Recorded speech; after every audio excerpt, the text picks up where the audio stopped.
अस्सलाम वालेकुम नाज़रीन, आज का सच के साथ मैं हूं नदीम हुसैन। जहांगीर तरीन ने अलग ग्रुप के क़याम का ऐलान कर दिया है। देखना ये है कि ये ग्रुप जो है कितनी हकीकत है और कितना सराब है, क्योंकि इसके बीच अभी बहुत सा फासला जो है वो बाकी है। पंजाब के अंदर जाहिर है कि उन्होंने जिन MPs को अपने साथ मिलाया है उनकी शिकायत के हवाले से जहांगीर तरीन ने ख़ुद भी बात की है और कहा है कि हमारे अरकान जो हैं उनको इंतकामी कार्रवाइयों का निशाना बनाया जा रहा है। ये ग्रुप पंजाब में तश्कील और कौमी सतह के ऊपर यानी कौमी असम्बली के अरकान की सूरत में तश्कील पाए जाने के बाद अब एक सवाल ये भी पैदा होता है कि क्या वज़ीर आज़म इमरान ख़ान जो हैं उनके पास अक्सरियत जो है वो रह गई है, और क्या वो जो हैं वो इस वक्त हाउस की जो मेजॉरिटी है उसको वो एंजॉय करते हैं। ये एक अहम सवाल है। दूसरी चीज़ ये है कि जहांगीर तरीन साहब एक बात कह रहे हैं और वो बात ये कह रहे हैं कि हम पार्टी के अंदर हैं, हम पार्टी के साथ हैं, हम पार्टी का हिस्सा हैं, लेकिन हमारी जो हैं वो कुछ तहफ़्फ़ुज़ात हैं, हमारी जो हैं वो कुछ शिकायत हैं। तो क्या ये जो एक चीज़ चल निकली है आई एम फ्लां, I stand with Imran Khan, तो क्या ये PTI के अंदर ये ख़दशात पैदा हो रहे हैं कि पार्टी हाईजैक होने की कोशिश जो है वो हो रही है और माइनस इमरान ख़ान जो है वो कोई सिलसिला आगे बढ़ने जा रहा है। जो पाकिस्तान के अंदर जिस तरह से और जिस तरीके से सियासी मामलात चलते हैं, बहुत गौर से अगर उनका तजिया और मुशाहिदा किया जाए तो ये सूरत हाल जो है ये फ़िलवक्त एक सुराब दिखाई देती है। लेकिन यकीनन आगे बजट इजलास आ रहा है। ये इजलास जो है इंतहाई अहमियत का हामिल होगा। हुकूमत जो है उसको बजट मंजूर करवाना है, उसके साथ साथ हुकूमत जो है वो अपोजिशन के साथ इंतखाबी इस्लाहात के ऊपर मुकालमा भी करना चाहती है। अब ये मुकालमा जो है दो चीज़ों पर होना है, एक ये कि इलेक्ट्रॉनिक वोटिंग मशीन और दूसरा समुंदर पार पाकिस्तानियों के लिए वोट का हक।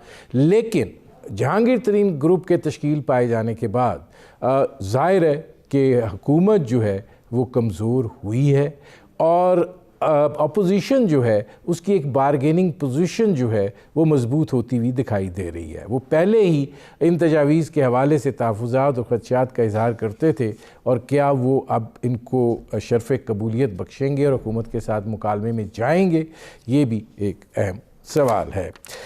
इस सारी सूरत हाल पर करेंगे बात। आपका अपने मेहमानों से तारुफ़ करवाते हैं। हमारे साथ मौजूद हैं कंवल शोज़ब साहिबा, पाकिस्तान तहरीक इंसाफ की रहनुमा हैं।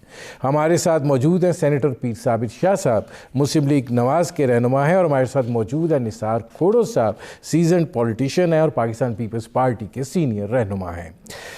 कंवल शोज़ब साहिबा, ये फरमाइएगा कि पाकिस्तान तहरीक इंसाफ जो है आपको क्या लग रहा है कि जहांगीर तरीन का जो ग्रुप अब तश्कील पा गया है, हुकूमत कमज़ोर हुई है और पंजाब के अंदर अगर चौधरी परवेज़ इलाही से इस ग्रुप की गुफ्तो शनीद हो रही है तो क्या वहाँ पे उस्मान बुज़दार साहब के लिए भी लम्हा फ़िक्री है? बिस्मिल्लाहिर्रहमानिर्रहीम। Thank you very much Nadeem साहब, आपने काफ़ी जामे इंट्रोडक्शन दिया है और काफ़ी सारी बातें जो हैं वो आपने उसके जो सवालात खड़े किए हैं उसका जवाब आपके इंट्रोडक्शन में भी आया है, लेकिन मैं फिर भी उसको बताती हूँ। देखिए, मैं नहीं समझती कि पाकिस्तान तहरीक इंसाफ कमज़ोर हुई है और ना ही हुकूमत कमज़ोर हुई है। ये कुछ प्रेशर टैक्टिक्स हैं। जिस तरह आपने कहा कि MPs के रिजर्वेशंस हैं कि उनको कोई जुल्म का या कोई विक्टिमाइजेशन की जा रही है या उनके साथ इंतकामी कार्रवाइयाँ की जा रही हैं, तो मैं समझती हूँ कि ऐसे में टाइम फ्रेम बहुत इम्पॉर्टेंट है कि 2.5-3 साल से ये MPs कोई अपोजिशन में नहीं बैठे हुए थे, ये हुकूमत के साथ ही बैठे हुए हैं, ख़ुद हुकूमत को रिप्रेजेंट करते हैं, मेंबर्स हैं। तो 2.5 साल से तो इन्होंने कभी ऐसी कंप्लेंट्स नहीं की और अचानक से उनकी ये कंप्लेंट बन गई है, तो इसमें कोई रियलिटी नहीं है। दूसरी बात ये है कि जहाँ तक आपने कहा कि जहांगीर तरीन ग्रुप, उन्होंने ख़ुद से तो ये अनाउंस किया है, लेकिन अगर आप पार्लियामेंट में आके उसकी हैसियत देखें तो अगर आइनी तकाज़ों को देखा जाए, मैं आइन पे नज़र रखती हूँ, मैं लॉ की स्टूडेंट नहीं हूँ, लेकिन कुछ थोड़ा सा मैं एक्सप्लेन करना चाहूँगी कि ऐसा कोई group election commission of Pakistan के साथ रजिस्टर्ड नहीं है, नंबर 1। नंबर 2, डिफेक्शन क्लॉज जो पहले 1973 के आइन में नहीं था, बाद में 97 में भी डाला गया, 2010 में भी उसको मज़ीद अमेंडमेंट करके डाला गया 63A। वो डिफेक्शन क्लॉजेज़ जो हैं वो तकरीबन 6 के करीब हैं जो उसमें वो लागू होती हैं कि पार्टी के सरबराह को ये इख्तियारात हासिल हैं कि अगर कोई भी नुमाइंदा जो आपकी सीट पे इलेक्शन लड़के आया है, आपकी पार्टी टिकट पे इलेक्शन लड़के आया है, वो मनी बिल के टाइम पे या वोट ऑफ कॉन्फिडेंस के टाइम पे अगर लेफ़्ट राइट होते हैं तो उन पे डिफेक्शन क्लॉज जो है वो अप्लाई होती है, यानी उसको डीसीट करने के इख्तियारात मौजूद होते हैं चेयरमैन के पास या उस पार्टी के जो मेन हेड है उनके पास, तो वो इंटैक्ट है। और ये मैं ज़रूर यहाँ इसलिए मेंशन करी हूँ कि जब वोट ऑफ कॉन्फिडेंस था तो उस वक्त भी ये डिफेक्शन क्लॉज जो है ये सबको बताई गई थी कि कोई अगर ऐसी इंटेंशंस रखते हैं तो उनको पता होना चाहिए बाद में कि क्या फेस कर सकते हैं। तो मैं नहीं समझती कि इख्तलाफ राय को कमज़ोरी की निशानी समझा जाए। कमल साहबा मैं आता हूँ क्योंकि ज़रा मुझे तेज़ी से मूव करना है। इख्तलाफ राय रख सकता है, और अगर उन्होंने ये कहा है कि हम हुकूमत की अभी कोई उसके खिलाफ मुखालफत नहीं करेंगे। कमल साहबा मैं आ रहा हूँ। अच्छा, इसमें अब पीर साबिर शाह साहब ये फरमाइएगा कि आप क्या समझते हैं मुस्लिम लीग नवाज़ जो है, ज़ाहिर है अपोजिशन जो है वो अपने तर्ज पे हुकूमत पे प्रेशर डाल रही है, लेकिन आप समझते हैं कि ये तकाजा का वक्त है इमरान खान साहब से आ गया है कि आप एतमाद का वोट दोबारा लें? देखें जी, जो मौजूदा सूरत हाल है वो तो हमारे सामने है, और इस सूरत हाल के अंदर दो पोजीशनें हैं। एक तो ये है कि ये लोग जो मुखालफत पे अभी मुखालिफत ग्रुप सामने आया है करीम साहब की रहनुमाई में, और एक अच्छी खासी पोजीशन में वो सामने आए हैं। एक तरफ तो वो लोग जो हैं वो एक इंडिपेंडेंट ग्रुप बना रहे हैं, दूसरी तरफ से जिस तरह मुसलमान ने फरमाया कि वो पार्टी के साथ हैं और पार्टी के लोग हैं, लेकिन पार्टी के लोग होते हुए भी आज वो देखिए वो नाराबाजी भी कर रहे हैं, और वो आज जब सूबाई असम्बली में जा रहे हैं तो नारे मारते हुए जा रहे हैं। तो दो ही चीज़ें हैं जी, एक तो ये कह रहे हैं कि नहीं जी ये लोग पार्टी के साथ हैं, चले हम मान लेते हैं कि ये लोग पार्टी के साथ हैं, तो दूसरी तरफ जो ये जो सूरत हाल पैदा हुई है उसकी वजह क्या है?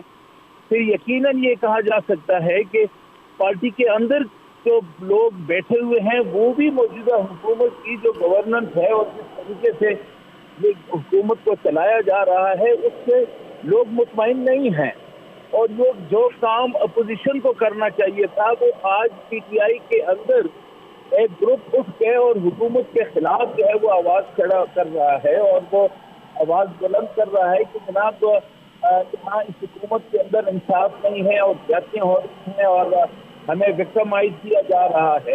तो देखिए ये जो भी सूरत होगी यकीनन ये इमरान खान के लिए एक उनके लिए यकीनन एक मुश्किल सूरत हाल है।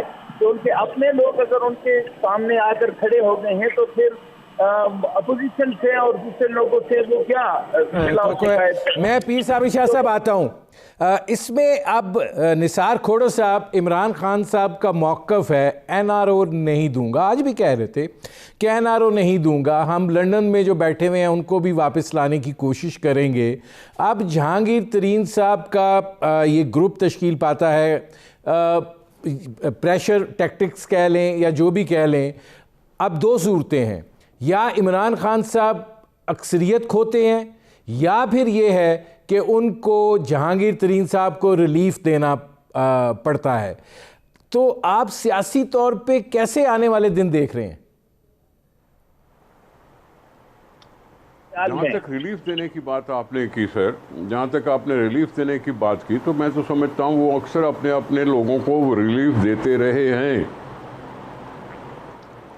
अपनी बहन से शुरू करूं तो भी उनको रिलीफ है, अगर वीट स्कैंडल पे बात करूं तो भी रिलीफ है, अगर शुगर पे बात करूं तो भी रिलीफ है, रावलपिंडी रिंग रोड पर कोई अगर रिलीफ है तो वो भी इन्होंने दिया है।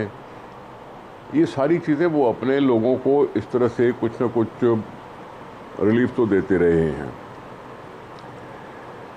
जहांगीर तरीन साहब के ऊपर उनका नाम आया शुगर स्कैम में। जहांगीर तरीन साहब को अभी तक ये कहने का मौका दिया जा रहा है और वो कह रहे हैं कि मैं बेगुनाह हूँ और मुझे खामखा बदनाम किया जा रहा है। टाइम बहुत हो गया रिपोर्ट को, रिपोर्ट आ नहीं पा रही और उनके अपने करीबी साथी जहांगीर तरीन साहब, जिनके लिए मशहूर था कि उन्होंने हुकूमत बनाने के लिए बड़ी भागदौड़ की थी, चाहे पंजाब की असम्बली में या मरकज़ी असम्बली में, कौमी असम्बली में, क्योंकि हम सबको पता है कि पंजाब में भी वो मेजॉरिटी में नहीं थी पीटीआई और कौमी असम्बली में भी मेजॉरिटी में नहीं थी जब तक उनके साथ दूसरे लोग मिलाए न गए हों। यही सवाल बना था कि जब शुरू हुआ था बात कि कोई ना कोई उनको ले आया है। मैं इससे वाक़या याद आता है कि 2002 की इलेक्शन थी और सिंध असम्बली में हमारा बड़ा बहुत मजबूत एक ग्रुप बना था, 67 लोगों का, 10 एमएमए के लोग थे, एक एमक्यूएम हकीकी का लोग बंदे थे। हमने दूसरी पार्टियों से रब्ता किया, एक पार्टी ने तो बाकायदा हमें तसल्ली करा दी कि हाँ हम आपके साथ हैं, आप जाएं और आप चीफ मिनिस्टर बन जाएं और ये करें। 2 दिन के बाद उनका मूड चेंज हो गया। ये सीरत हाल उस वक़्त बनती थी पीपल्स पार्टी को आने से रोकने के लिए। इसी तरह से जहांगीर तरीन साहब का नाम आया पीटीआई को इक़्तिदार में लाने के लिए, और अब जहांगीर तरीन साहब अंडर क्लाउड्स हैं और वो अपनी बात को याद करते हुए खफा हो सकते हैं इमरान खान से। खफा होकर उन्होंने अपने ग्रुप को इकट्ठा किया है। ये पहली दफ़ा नहीं बात हुई है, कुछ पहले सेनेट के इलेक्शन में भी कुछ ऐसी बात जिक्र निकला था। ये तो उनको ठीक है जी, हर वक्त वो कहते थे कि मैं इमरान खान के साथ हूँ, लेकिन अभी अगर ग्रुप बनाने की बात की है उन्होंने तो फिर मैं उसको समझता हूँ कि अब थोड़ा सा पानी और सर से गुज़र गया है, पुलों से नीचे गुज़र रहा है और जहांगीर तरीन अपनी उस बात को लेकर आगे बढ़ने की कोशिश कर रहे हैं। अभी तक ये मालूम नहीं है कि उनके साथ कितने एमएनएज़ हैं और कितने एमपीएज़ हैं, उनकी खदोखाल क्या होगा, क्या वो इंडिपेंडेंट कुर्सियों की डिमांड रखेंगे या नहीं रखेंगे। अगर इमरान खान साहब इतने खफा हैं तो अगर उनको निकाल देते हैं रेफरेंस भेज के इलेक्शन कमीशन में, अगर एमएनएज़ को और एमपीएस को निकाल फेंकते हैं असेंबलियों से बाहर, तो भी इमरान खान की अपनी कुव्वत कमज़ोर हो जाती है। मैं निसार खोड़ो साहब आता हूँ, निसार खोड़ो साहब आता हूँ। इसमें कमल शोज़ा साहब ब्रेक पर जाने से पहले 2-1 मिनट है मेरे पास। ये फरमाइएगा कि देखिए जो जहांगीर तरीन साहब का ग्रुप है, ज़ाहिर है पंजाब के अंदर उन्होंने अलग सीटें जो हैं वो क्लेम कर दी हैं, अपना वहाँ पे पार्लिमानी लीडर भी बना दिया है, यही हाल कौमी असम्बली का भी है। ऐसी सूरत हाल में 2 ही रास्ते हैं, या आप जहांगीर तरीन साहब को रिलीफ दें, इन मुकदमात से निकालें, अपना एनआरओ का नारा वापस लें, या फिर उसका नतीजा जो है उसको भुगतें। नदीम साहब, अभी निसार खोड़ो साहब ने एक स्टेटमेंट दी और फिर अपनी स्टेटमेंट की कॉन्ट्रडिक्शन भी दे दी कि इमरान खान साहब तो अपने लोगों को बड़ा रिलीफ देते हैं। अगर वो अपने लोगों को रिलीफ दे रहे होते तो आज जहांगीर तरीन साहब जो हैं वो उनके ख़िलाफ़ जाने की कोशिश ही ना करते। फिर इन्होंने पूरा स्टोरी जो है वो जहांगीर तरीन साहब की मज़लूमियत की भी बयान कर दी। तो कॉन्ट्रडिक्शन तो आपके सामने है। और वज़ीर आज़म ने आज अपनी बात को दोबारा रीइटरेट किया है कि वो एनआरओ किसी को नहीं देंगे, रूल ऑफ लॉ सबके लिए बराबर है और सब रूल ऑफ लॉ के अंडर आते हैं। मैं समझती हूँ कि तरीन साहब को फ्री एंड फेयर ट्रायल देने की ज़रूरत है, फ्री एंड फेयर इंक्वायरी की उनकी ज़रूरत है और वो उनकी जायज़ डिमांड है, वो उनको मिलनी चाहिए। इदारों में अगर कोई शॉर्ट कमिंग है या ऐसे इदारे कोई बायसनेस शो कर रहे हो इंक्वायरी में तो उसको ज़रूर एड्रेस किया जा सकता है, लेकिन डायरेक्टली किसी को रिलीफ नहीं मिल सकता अनलेस एंड अनटिल कि वो प्रूव हो जाए कि वो गलत है या सही है।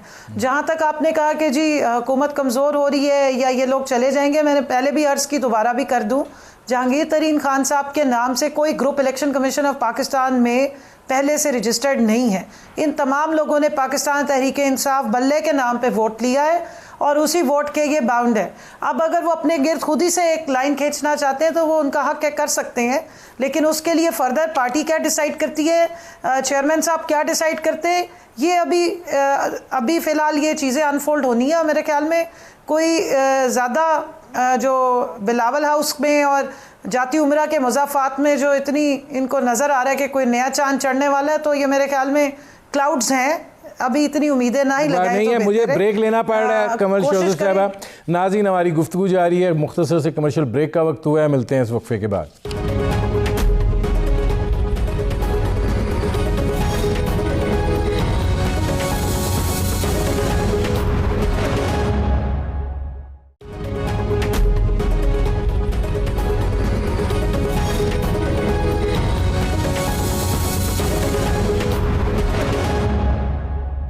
Welcome back. अच्छा, इसमें अब साबिर शाह साहब ये फरमाइएगा कि ज़ाहिर है ईद का इंतज़ार था, ईद के बाद आप लोगों ने भी एहतजाज की तरफ, और पीडीएम का अब आखिरी हफ्ते में इजलास और सारा कुछ, उस दौरान में ये एक नई सूरत हाल जो है वो पैदा हुई है। कमल शोजत साहबा कह रही हैं कि क्लॉज मौजूद है अगर कोई फ्लोर क्रॉसिंग करता है। मसला ये है कि जब एतमाद के वोट की बात थी तो शेख रशीद साहब ऑन रिकॉर्ड हैं कि सुबह तक लाले पड़े हुए थे कि लोग गैर हाज़िर हैं। तो अगर ये तादाद एब्सटेन करती है बजट सेशन के दौरान बजट मंजूरी के हवाले से, तो उसके ऊपर तो कोई कदगन नहीं है। देखिए जी, हमारे लिए तो ये तो कहते हैं ना कि बनाकर फकीरों का वक्त है गालिब, तमाशा अहले करम देखते हैं। अब तो हम देख रहे हैं कि इमरान खान साहब के सामने दो रखते हैं, या तो ये हर बात पे कहते हैं कि एनआरओ नहीं दूंगा, या तो इन्हें एनआरओ देना पड़ेगा तरीन साहब को, और अगर एनआरओ नहीं देते तो फिर जो मौजूदा सूरत हाल है, जब आपका बजट आपके सामने है और आपकी असेंबली के अंदर आज की पोजीशन इंतहाई कमजोर है, तो ऐसी सूरत में मेरे ख्याल में इमरान खान साहब को इस सूरत हाल के अंदर उनके पास मेरे ख्याल में और तो कोई रास्ता होगा नहीं कि वो बाइज्जत तौर पे मेरे ख्याल में असेंबलियों को डिजाल्व करें और नए इलेक्शन जो है उनके लिए तैयारी की जाए, क्योंकि मौजूदा हुकूमत को आम आदमी को कोई सहूलत देने में मुकम्मल तौर पे नाकाम हो चुकी है। स्कैंडल पे स्कैंडल आ रहे हैं, इमरान खान की गिरफ्त इंतहाई कमजोर हो चुकी है। खुद इनके पार्टी के लोग जो हैं हर रोज आए दिन एक नया स्कैंडल सामने आ रहा है, और जिससे वाज़ेह हो रहा है कि इमरान खान की गिरफ्त अपनी हुकूमत पे कमजोर है, अपने लोगों पे उनकी गिरफ्त कमजोर है। तो ऐसी सूरत में इससे तो और कोई चारा नहीं है कि जहाँ भी जा तो फिर अपने एहतमाद जो है वो लाया जाए और नए जो है प्राइम मिनिस्टर उसका इंतखाब हो, और या फिर असेंबली को डिसॉल्व किया जाए। लेकिन क्योंकि बजट जो है वो बिल्कुल हमारे सर पे है, तो ऐसे हालात में मेरे ख्याल से मुनासिब नहीं होगी। लेकिन ये इन हाउस चेंज जो है वो बड़ा जरूरी हो गया है कि ऐसे हालात में हाउस के अंदर तब्दीली लाई जाए। ठीक है। अब निसार खोड़ो साहब, ये फरमाइएगा कि आप लोग भी अदम एतमाद की बात करते रहे हैं। आपको मैंने एक जुमला कहा था कि जहांगीर तरीन जो है ग्रुप की जो क़याम है ये हकीकत है या सुराब है। सुराब मैं इन मानों में कह रहा हूँ कि जो हालात और वाक़यात यहाँ पे हुकूमत साजी के हवाले से होते हैं, क्या ये जो जहांगीर तरीन ग्रुप है उसमें एक बैलेंसिंग एक्ट की कोशिश है, या आप ये समझते हैं कि नहीं अब आला सतह के ऊपर तब्दीली ही सूरत हाल को बदल सकती है, ये उसकी जानिब पहला कदम है? सर, अगर बैलेंसिंग एक्ट की बात है तो जहांगीर तरीन साहब का अपना सियासी करियर स्टेक पे लग जाता है। गिव एंड टेक करने के लिए अगर कोई ग्रुप बना है तो वो फिर मैं समझता हूँ जहांगीर तरीन साहब की सियासी फ्यूचर के लिए डैमेजिंग होगा। यहाँ तक कदम उठाने की ज़रूरत क्यों पड़ी? क्योंकि या तो इंटरेस्ट नहीं दिखाया गया जहांगीर तरीन की जो तहफ़्फ़ुज़ात थे उस पर। ये एलानिया ग्रुप बनाना बड़े अच्छे टाइम पे किया गया है क्योंकि बजट का ज़माना भी आ रहा है। बजट के ज़माने में अगर कोई मेंबर अपनी पार्टी की हिदायत के ख़िलाफ़ वोट देता है तो वो उसको डी-सीट किया जाता है। अगर वो एब्सेंट रहता है तो फिर उसमें शायद लॉ शायद खामोश है। अब इस सूरत हाल में अगर वो एब्सेंट रहते हैं और इमरान खान की जो मेजॉरिटी है वो डामाडोल हो जाती है तो फिर क्या करेगा? मनाएगा या उनको निकालेगा?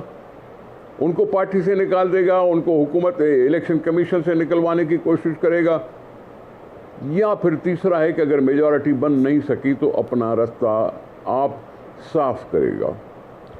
मैं मानता हूं कि जी अभी तक शुरुआत है, अभी खदो खाल इसके सामने ज़रा आएंगे, कोई ना कोई जहांगीर तरीन साहब स्टेटमेंट देंगे और फिर उनके ऊपर सवालात भी उठेंगे।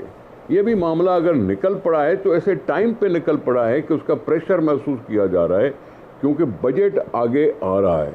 रही बात नो कॉन्फिडेंस मोशन की, तो पीपल्स पार्टी शुरू दिन से ये कहती थी कि जी हमारा ऑप्शन है कि नो कॉन्फिडेंस को इस्तेमाल किया जाए, चाहे वो पंजाब में हो तो भी अच्छी बात है, अगर कौमी असम्बली में सूरत-हाल बनती है तो भी अच्छी बात है।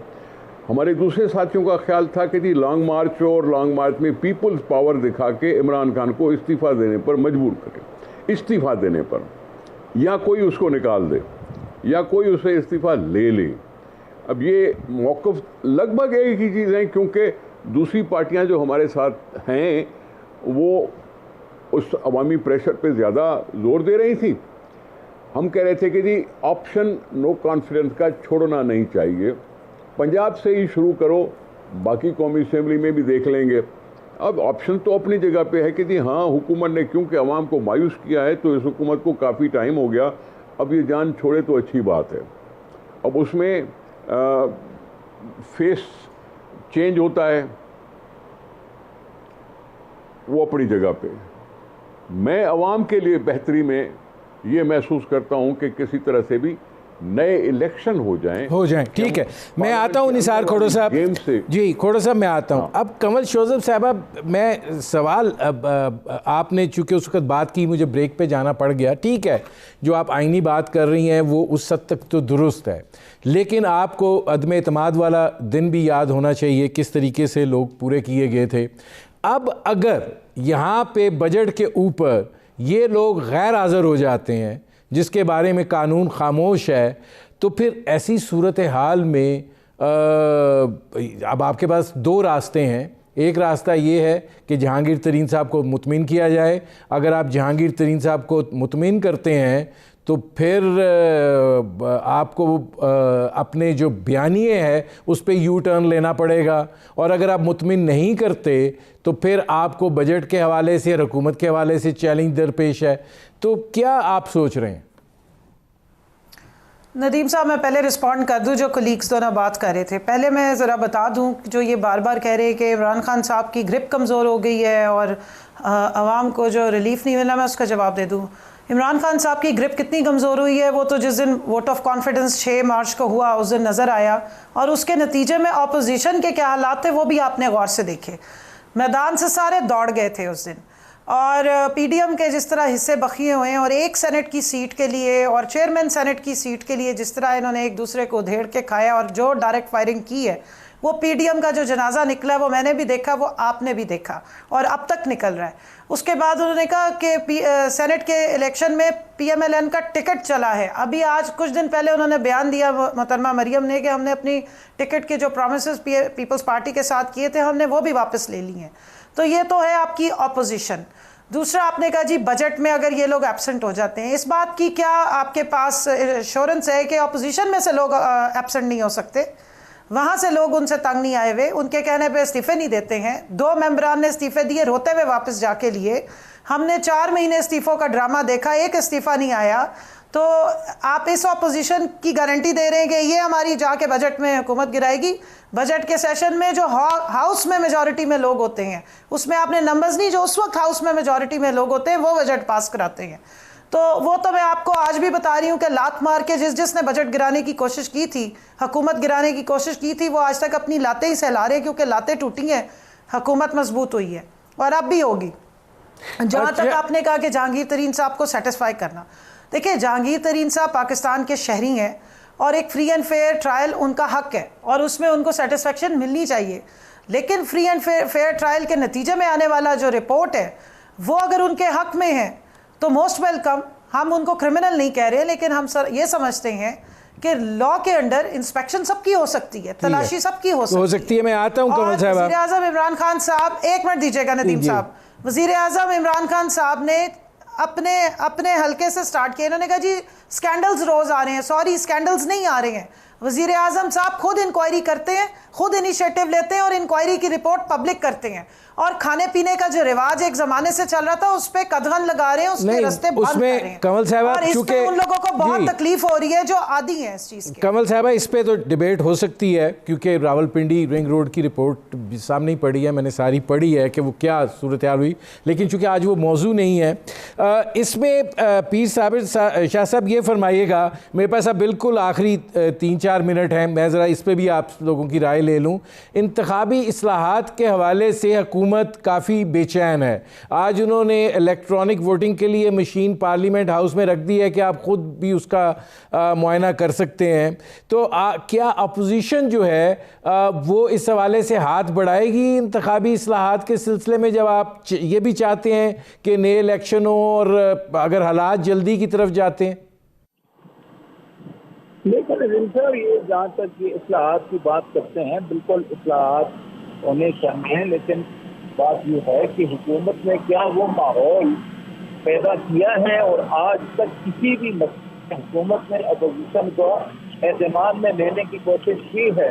जब आप एक माहौल ही नहीं बनाते और आप एक ऐसे माहौल के अंदर, जबकि आप अपोजिशन बस दीवार से लगाना जो है, आपने अपनी जिंदगी का मकसद ही यही है कि बस हमने अपोजिशन को किस तरह इनको गाली देनी है, किस तरह हमने इनको विरोध करना है, किस तरह हमने चोर और जो भी करते हुए चोर मचाए शोर की तरह कि चोर मचाए शोर, ये खुद तो स्टैंडर्ड सामने आ रहे हैं और एक चोरी सामने आ रही है जो बिल्कुल उनके पहलू में बैठे हुए लोग जो हैं वो स्कैंडल का शिकार हो रहे हैं।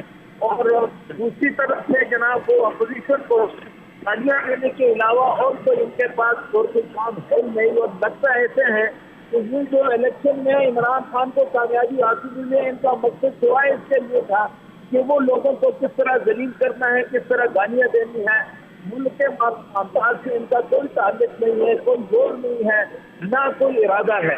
तो ठीक है, मैं पीर साहब आता हूँ अब इसमें। निसार खोड़ो साहब 1.5-2 मिनट मेरे पास रह गए हैं, 1-1.5 मिनट आप ले लीजिएगा, कुछ मैं आखिर में दे दूंगा। ये फरमाइएगा कि ये जो बात हो रही है समुंदर पार पाकिस्तानियों को वोट देने की, अब वो हलकों में कैसे रजिस्टर होंगे और क्या होगा, बहुत सारी चीज़ों को गौर नहीं किया जा रहा और जल्दबाजी की जा रही है कि समुंदर पार पाकिस्तानियों को बस जल्दी से ये इस्लाहात हो जाएं। आप क्या कहते हैं? देखें, सुप्रीम कोर्ट ने बहुत बड़ा स्ट्रॉन्ग एक्शन लिया था ड्यूअल नेशनैलिटी पर। अब ये ड्यूअल नेशनैलिटी जो समंदर पार होंगे, उनकी ड्यूअल नेशनैलिटी है या नहीं है, इस चीज़ को टैकल करना पड़ेगा। ठीक है, हमें वो सपोर्ट करते हैं, हमारे पास रेमिटेंसेस भेजते हैं, लेकिन इलेक्शन में खड़े नहीं हो सकते। वोटर के तौर पर रजिस्टर्ड हैं या नहीं है, वो अपनी जगह पे एक इशू है। एक तो वोटर के तौर पर रजिस्टर होना पहला स्टेप तो शायद ये होगा, फिर उसके बाद ये है कि जी वो एलिजिबल कैंडिडेट्स हो सकते हैं कि नहीं हो सकते। ड्यूअल नेशनलिटी के बारे में पाकिस्तान ने क्या सोचना है कि क्या दो किस्म के हलफनामे उठाने के बाद क्या वो पाकिस्तानी रहते हैं या दूसरे मुल्क के शहरी हो जाते हैं। ये सारी चीज़ें इलेक्टोरल रिफॉर्म्स भी अपनी तौर पर कि जी इलेक्ट्रॉनिक वोटिंग हो। इलेक्ट्रॉनिक वोटिंग के लिए मैं पूछ रहा हूं कि भाई ये 2018 की इलेक्शन में वो क्या सिस्टम था, आरटीएस या पता नहीं क्या कहते हैं उसको। ये आरटीएस खुद उन्होंने इलेक्शन कमीशन ने अनाउंस किया और खुद ही कह दिया कि जी अचानक वो ख़राब हो गया।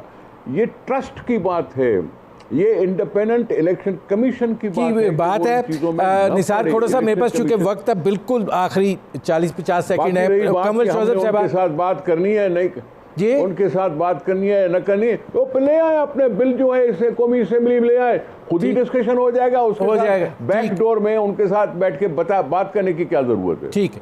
अच्छा, कमल शोज़ा साहब, दिखाई ये देता है कि आप इलेक्टोरल रिफॉर्म्स की तरफ जो है ना होमवर्क के बगैर बढ़े। आज कह रहे थे कि जी जो बड़ी आसानी से मोबाइल हैंडल कर ले वो वोट भी डाल लेगा।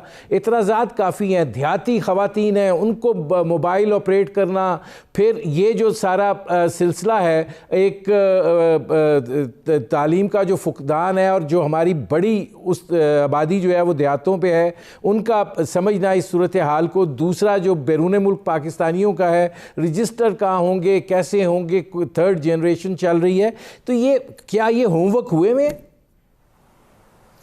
देखिए जी, पहले मैं बता दूं कि जल्दबाजी नहीं है। इन्होंने 2006 में जो चार्टर ऑफ डेमोक्रेसी साइन किया था, उसकी 23वीं शिक में इन्होंने एग्री किया हुआ कि हम इलेक्टोरल रिफॉर्म्स लाएंगे, लेकिन उसमें काम तो नहीं हुआ ना। असल में मैं पूछ ही रहा हूं कि क्या काम हुआ है? कि हुकूमत जल्दबाजी, जी मैं बता रही हूँ। 16 अक्टूबर 2020 को 49 अमेंडमेंट्स पेश की, इलेक्टोरल अमेंडमेंट बिल पेश किया गया, जिसको अपोजिशन ने अपनी जज्बात के आलम में और अपने जो केसेस की वजह से उस पर तवज्जो नहीं दी। आप कह रहे हैं जल्दबाजी, बिल्कुल जल्दबाजी नहीं है। ये ट्राइड एंड टेस्टेड ईवीएम है और ये इंटरनेट बेस्ड नहीं होती। दूसरी बात ये है कि इंडिया की आबादी हमसे 4 गुना ज़्यादा है, उनके भी रूरल एरिया बहुत ज़्यादा है, बहुत बड़ा है वहाँ पे आबादी का तनासुब, और अगर वो इसको ऑपरेट कर सकते हैं तो हमारी आबादी में कोई ऐसी कमी नहीं है। लोग जाके इस वक्त एहसास कैश ले रहे हैं और चीज़ें, बहुत सारे प्रोग्राम्स हैं जो ले रहे हैं, इजी पैसा अवेल करते हैं, तो ये भी बड़ा इजी है अगर इसको जाके है वो हो सकता है। कमल साहब, मेरे प्रोग्राम का वक्त खत्म हो रहा है, इसमें लेजिस्लेटिव है और ऑपरेशनल है। ठीक है, मेरे प्रोग्राम का वक्त खत्म हो रहा है। बहुत शुक्रिया कमल शोज़ा साहब, बहुत शुक्रिया सेनेटर पी साबरी शाह साहब, बहुत शुक्रिया निसार खोड़ो साहब। नाज़रीन, आपने हमारे पैनल के शुरका की गुफ्तगू सुनी। अब तक के लिए इतना ही, इजाज़त दीजिए, अल्लाह हाफ़िज़।